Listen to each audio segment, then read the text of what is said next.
I got all I want, and I got all I need, and I got everything. I got you and me. All I want, I got all I need. Marriage is the best. Hey, welcome back. I am excited to be back on the grind of MITB.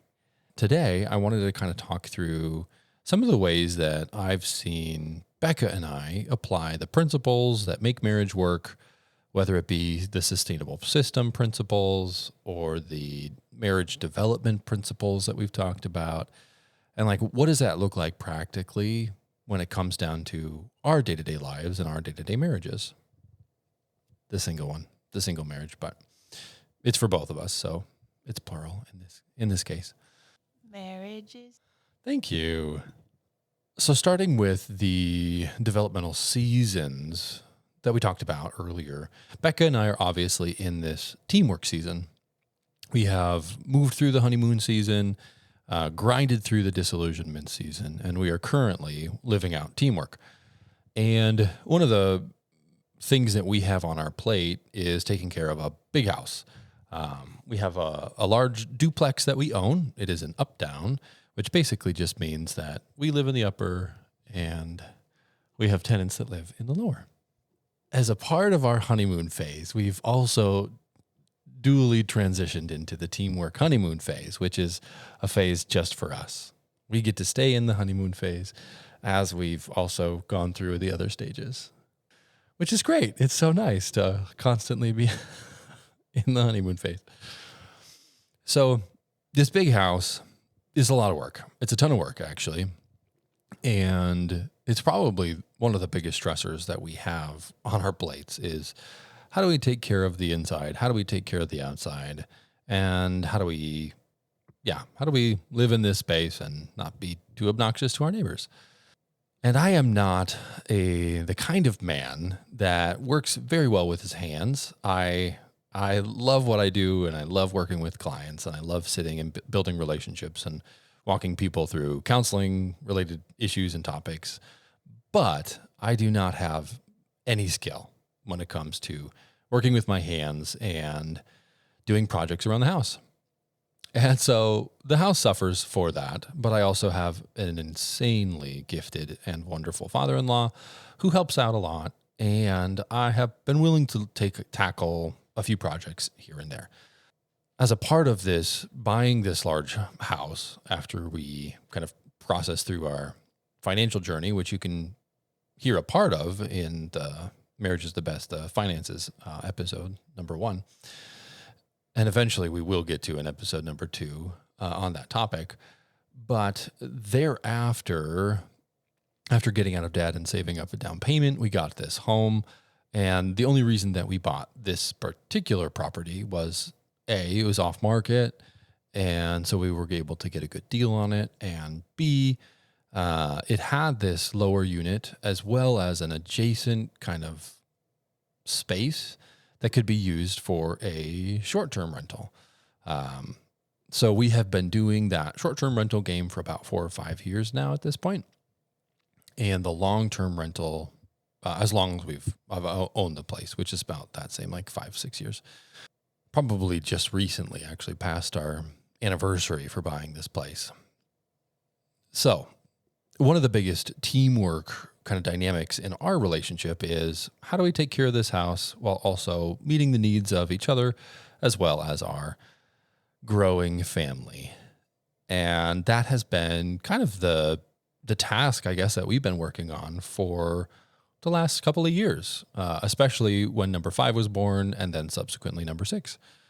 So we've got these 6 kiddos. We've got the lower unit. We've got this side unit. So it's technically 3 different spaces. We live in one space. The lower unit is its own separate thing. And then we have this adjacent space that touches one of our walls that is fairly separate and runs kind of the short-term side of it. In doing all of that, we also decide every summer for the last 3 summers that we're going to move out of our own space. So this is not the lower unit space. It is not the short-term rental space. It is the space that we live in day to day. And because we are absolute crazy people, every year for the last 3 years, we've decided that there was something that we wanted to be saving for that the house needed, and it wasn't going to come out of our budget. And so we needed to do a long-term kind of summer, short-term stay, longer short-term stay, in order to cover the cost of said line item. So a couple of years ago, it was the deck, the deck that we bought, the deck that the house had when we bought it was literally falling apart, and it needed a rubber roof underneath one of the parts. It needed brand new stairs and it just needed to be completely rebuilt. And so we did that all in stages, 3 different stages. And in order to cover the cost of all of that, because it was ridiculously expensive to do, we moved out of our home, our full-time home, and we rented that out. This is one of the things that has been very challenging in our marriage and in our lives and in the lives of our family, and at the same time has provided an immense blessing. So every summer we take the time to work really hard on our house to get it ready for other people to move in. So we try and make it a really beautiful space. We try and make it a really welcoming space, a peaceful space for people to come in and enjoy it. And in order to do that, we can't have a lot of stuff. We can't have a lot of toys. We can't have a lot of, extra. And it has to be, brought up to a place where it can actually be rented out. So it's given us an opportunity to work really hard and do it together.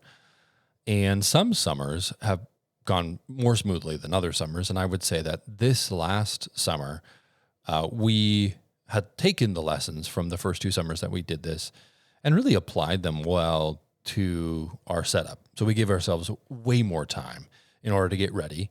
We gave ourselves different tasks that needed to be done every week leading up to us moving out. And we worked really hard together to get all of the things crossed off the list and taken care of. It was a lot of work.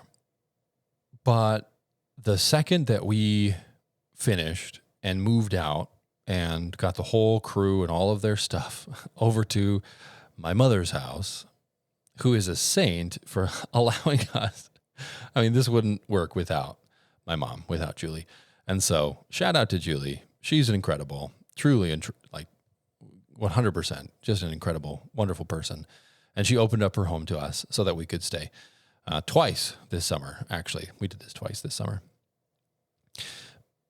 But the value that we take from having this goal, so this year the goal has changed. It's not decks, it's something else. Last year it wasn't, or 2 years ago it wasn't decks. Last year was decks. 2 years ago it was something else.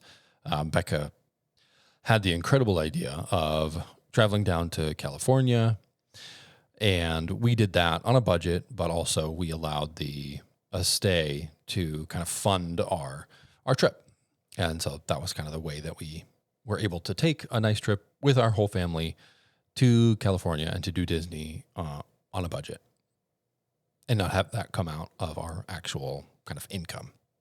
So we walk away from our house. We worked for about 3 weeks on a nightly and every weekend basis, pretty much full time. And Becca did an immense amount of work and was compensated well for her work in many ways. And leaving the house in a state of kind of readiness for an Airbnb to come in and stay, leaving the house and feeling such a sense of pride in my spouse, leaving the house and thinking about how, what we accomplished, and arriving at my mother's place and settling everybody in and being able to just rest there, because it's a very peaceful place for us to go and rest, gives me an incredible appreciation for who my wife is, for her character, for her hard work, for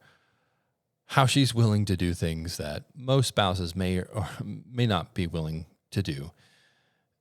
And it makes me reflect on how we've talked about teamwork in the past and how having a goal has been so important and helpful to us in order to put ourselves on the same team and to work really hard, toward that goal. When we're working really, really diligently together and we're supporting each other in what the other needs, and we're kind of accomplishing tasks and knocking things off the list and being appreciative, like truly appreciative for what the other person is bringing to the table along the way. And when we're able to kind of accomplish a really big goal, a great goal, and benefit financially, benefit relationally, benefit emotionally, benefit in our kind of just building each other up and building up the marriage, we've walked away with a really strong sense of accomplishment and pride and health in our relationship and in our love for one another. And so that's what we've been up to for the last month. We moved out 2 different times, one time for just 3 nights. This last time, I think we were out for 9, and the girls did great. And my mom was super generous with her space. And in fact, when we left, she teared up because she was going to miss us. And I think it's a blessing for her to have us there. And it is obviously an immense blessing for us to be able to have a space to go to and to move out in order to accomplish these goals. While we were out and away from our full-time family home and living with my mother, it was the perfect opportunity to establish some rhythms of date night. So we were able to get out a couple of different times on dates because of my mom's, everybody being at my mom's house. And when a babysitter lives in the house, it wasn't hard for us to get out. So we got out a couple times and invested in the marriage that way. We also have been doing really good in our ability to be like affectionate toward one another. I've noticed Becca has worked really diligently at just kind of that always be touching idea. Whenever we're passing one another, whenever we're near one another, whenever we're able to hold hands or just give loving touches, we have been doing really, really exceptionally well, better than we've ever done in the past. In the last kind of month and a half, 2 months maybe, we have been exceptionally appreciative because our teamwork was so well defined in this last month and a half. And so the appreciation came out and just kind of covered everything that was done, the little things, the big things. And I don't think every couple works that way or works like that in that kind of context where both people are stressed and both people are overwhelmed and there's a lot to do. And so I think one of the things that made us feel very connected and very successful in doing what we did was the fact that it was covered with appreciation and that we were able to move through all of that with lots of connecting touches and lots of connecting words.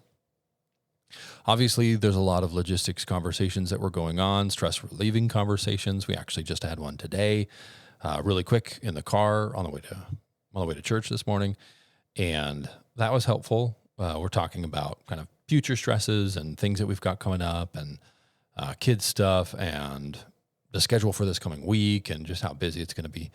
Because again, we're just busy again, and we semi-recently actually did get a night away when the 5 children had gotten sent to different spots. And then we had the youngest for one night when everybody else was gone. That was actually last month, just in mid-June. So we were able to have a night away where it was just the 2 of us and we were connecting, and we had our little half a third wheel but that didn't really distract too much from it. So when I look back on the 5 sustainable principles of the sustainable system that makes marriage work, the model for marriage making working, I would say that we're hitting our stride in executing on all 5 of the principles in this current season as we tackle teamwork dynamics, teamwork parenting, teamwork house management, teamwork financial management, teamwork goal setting, and teamwork relationship prioritization and pursuit. So that's how our month's been. We have been working really diligently, working really hard. It's been really fun to watch each other be successful. Obviously, I'm mostly just speaking from my perspective to Becca, but to watch her kind of thrive and work so hard and be kind of excited about the work and what that's going to mean for our family and our finances and our future. It's been a blessing. It's been a huge blessing. And I am, ultimately, I am just really, really grateful. I'm really grateful for the marriage that we have. I'm really grateful for the kids that we have. I'm really grateful for the support that we have. We have a ton of support. And not everybody has all of those things available to them, not, access to those things. And we are very blessed, and we have been super blessed in kind of creating the system. However, our teamwork the last 2 summers did not look like the teamwork that we've had this summer. Our affection and our appreciation the last 2 summers did not look like the way that it looks now. We dated. We were able to get away for nights away. We have been consistently communicating since we got married. But the amount of confidence and strength in our relationship now, I think really is a fruit of working really hard on all 5 of those kind of system principles for the last 4 or 5 years. We have grown in marked ways in our ability to speak, to work through conflict, to be connected. And so putting in the work, I think, is really what has made all the difference. Not only are we blessed by each other, but we are also blessed by each other's willingness to lean in, to pursue, to connect, and to be consistent around the 5 principles. And so if your marriage is struggling or suffering, if you're finding a difficulty in communicating with your spouse, instead of looking at the communication dynamics, instead of looking at can we conflict well, instead of looking at and trying to do the same thing over and over and over again and finding yourself frustrated, I would highly recommend attempting a whack at this sustainable system for making marriage work. That system is very simply put, spend 20 minutes connecting with your spouse on a day-to-day basis. 4 or 5 days a week, spend 20 minutes just telling them what's going on in your life and ask them about theirs. Principle 2, spend an hour just having fun. Call it a date, call it whatever you want, but spend an hour having fun every week. If you do number 1, you will open up the time for number 2 for actual fun.